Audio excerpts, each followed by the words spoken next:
नमस्कार दोस्तों, क्या हुआ? टाइम पास नहीं हो रहा? तो आइए, मैं आपको सुनाती हूँ एक रोमांचक कहानी, एक मज़ेदार कहानी। अगर आप हमारे चैनल पर नए हैं, तो इस कहानी का आनंद लेते हुए आप हमारे चैनल को सब्सक्राइब कर सकते हैं, लाइक और शेयर भी कर सकते हैं। और हाँ, बेल आइकन को तो ज़रूर प्रेस करें, ताकि हमारी नई कहानी आप तक सबसे पहले पहुँच सके। हमारे पुराने दोस्तों को हमारे साथ जुड़े रहने के लिए दिल से शुक्रिया, धन्यवाद, थैंक यू। गुप्ता जी, जो कि एक मिडिल क्लास कॉलोनी के जाने माने इंसान थे, अपनी फिटनेस को लेकर अचानक चिंतित हो गए। हुआ यूं कि उनकी पत्नी सुशीला जी ने पड़ोस वाले मिस्टर शर्मा की पतली कमर की तारीफ क्या कर दी। गुप्ता जी को अपनी तोंद का ख्याल आ गया। उसी दिन उन्होंने ऐलान कर दिया, अब से मैं योग करूंगा और मिस्टर शर्मा को दिखा दूंगा कि असली हीरो कौन है। गुप्ता जी ने तुरंत योग गुरु की खोज शुरू की। यूट्यूब पर घर बैठे स्लिम कैसे हों सर्च करते हुए उन्होंने एक गुरुजी का वीडियो देखा। वीडियो में गुरुजी कह रहे थे, यह गुप्त आसन करो और 7 दिन में चमत्कार देखो। बस गुप्ता जी ने सोचा, मेरा नाम भी गुप्ता है और ये आसन तो मेरे लिए ही बना है। अगले ही दिन सुबह 5 बजे उठकर गुप्ता जी ने योगा मैट बिछाया। पहला आसन था शवासन। लेकिन जैसे ही गुप्ता जी लेटे, उनके छोटे बेटे चिंटू ने आकर उनके ऊपर पानी डाल दिया। पापा, आप मर गए क्या? चिंटू चिल्लाया। गुप्ता जी गुस्से में उठे, लेकिन खुद को भीगा हुआ देखकर अपने ऊपर खुद ही हंसने लगे और कहा, चलो अब कल से शुरू करेंगे। दूसरे दिन का आसन था बलासन। बलासन करने के लिए जैसे ही गुप्ता जी झुके, उनकी पीठ में ऐसी आवाज आई जैसे कुर्सी की चूलें हिल गई हों। अरे भगवान, कहीं मेरी रीढ़ की हड्डी तो नहीं निकल गई? उन्होंने सुशीला जी को आवाज दी।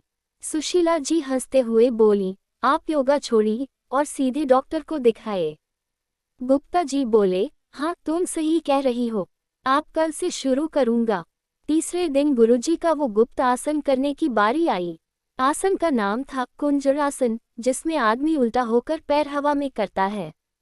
गुप्ता जी ने जैसे ही यह किया, उनका सर मैट पर और पैर दीवार से टिक गए। तभी दीवार पर लटका घड़ी का पेंडुलम उनके पैरों पर टकराया।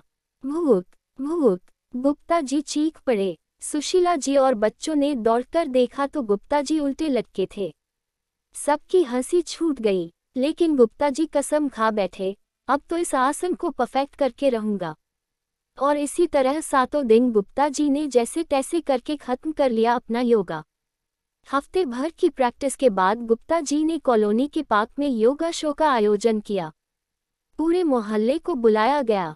गुप्ता जी ने जैसे ही कुंजरासन करना शुरू किया, उनकी शर्ट खिसक गई और उनकी बेल्ट खुल गई।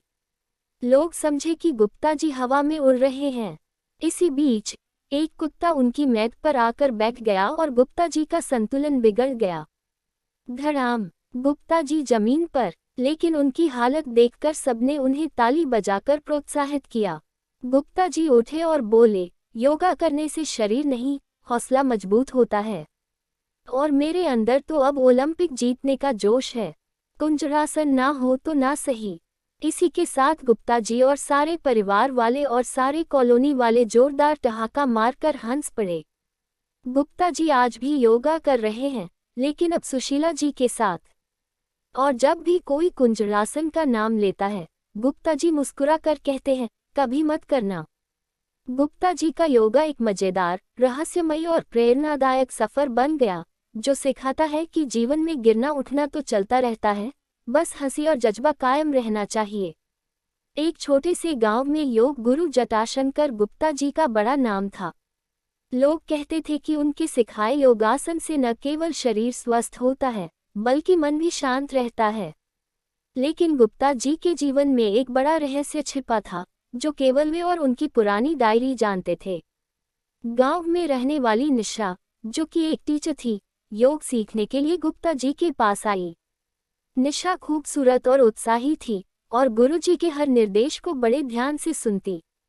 लेकिन निशा के सवाल हमेशा अजीब होते थे। गुरुजी, अगर योग से मन शांत होता है, तो भोग से क्या होता है? गुप्ता जी थोड़ी देर चुप रहे, फिर बोले, यह तो इंसान पर निर्भर करता है। योग संतोष देता है और भोग केवल तृप्ति। निशा मुस्कुराई, तो संतोष और तृप्ति में क्या फर्क है? गुरुजी ने पहली बार महसूस किया कि यह सवाल सामान्य नहीं था। गुरुजी की कुटिया के पास एक पुरानी अलमारी थी, जिसमें उनकी डायरी रखी थी। निशा को किसी तरह यह बात पता चल गई। एक रात, जब गुरुजी ध्यान में बैठे थे, निशा चुपचाप अलमारी की ओर बढ़ी और डायरी निकाल ली। डायरी में गुरुजी का पुराना जीवन लिखा था। वो पहले एक 5 स्टार होटल में शेफ थे और भोग में इतने रमे हुए थे कि उन्होंने अपनी जिंदगी को संभालने के लिए योग का रास्ता अपनाया। डायरी पढ़ते ही निशा ने गुरुजी को चैलेंज कर दिया, गुरुजी, अगर आप सच में योग के महान ज्ञानी हैं, तो मुझे यह साबित करके दिखाई कि योग भोग से बेहतर है। गुरुजी हंस पड़े। उन्होंने जवाब दिया, ठीक है, तुम जो भी कहोगी मैं वह करके दिखाऊंगा। निशा ने गुरुजी से ऐसे ऐसे आसन करवाए, जिन्हें देखकर गांव वाले पेट पकड़कर हंसने लगे। गुरुजी, यह हंसासन क्या होता है? एक बच्चा चिल्लाया। गुरुजी के साधारण और शांत स्वभाव ने निशा को प्रभावित किया। उसे महसूस हुआ कि जो जीवन वह केवल भोग के लिए जी रही थी, उसमें संतोष की कमी थी। एक दिन निशा ने गुरुजी से कहा, आपने भोग का जीवन देखा है और अब योग का। क्या आप दोनों के बीच संतुलन नहीं बना सकते? गुरुजी ने गंभीर होकर कहा, संतुलन बनाना ही असली जीवन है। योग और भोग दोनों जरूरी हैं, लेकिन सीमाओं में। निशा और गुरुजी के बीच एक अनकहा रिश्ता बनने लगा। गांव वालों ने भी इसे महसूस किया और हर तरफ चर्चा होने लगी। गुरुजी ने निशा को योग की असली सीख दी और निशा ने गुरुजी को जीवन के छोटे छोटे आनंद में भोग का महत्व समझाया। दोनों ने मिलकर गांव में एक नया केंद्र खोला, योग और भोग केंद्र, जहां लोग संतुलित जीवन जीने की कला सीखने आते थे। कहानी इस बात पर खत्म होती है कि जीवन में न योग को पूरी तरह अपनाया जा सकता है, न भोग को। असली कला दोनों के बीच सामंजस्य बनाने की है। योग जीवन की स्थिरता है और भोग जीवन का रस। दोनों मिलकर ही जीवन को पूर्ण बनाते हैं। धन्यवाद दोस्तों, कहानी को लाइक और चैनल को सब्सक्राइब करके अपना प्यार जरूर दिखाएं। राधे राधे।